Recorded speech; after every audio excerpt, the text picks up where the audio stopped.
এইটা দেখো, এইটা ঠিক এভাবে লিখবে। প্রথমটা একটু বড় হবে, মাঝেরটা একটু ছোট হবে, তারপরটা একটু বড় হবে।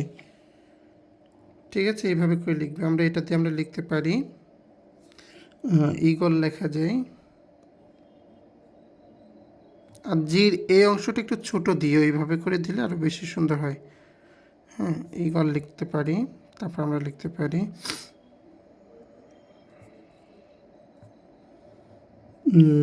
এলিফ্যান্ট লেখা যায়।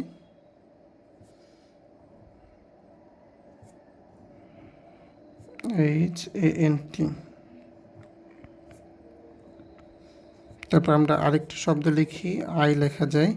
এটা বড়, মাঝেরটা একটু ছোট, আবার এটা একটু বড়।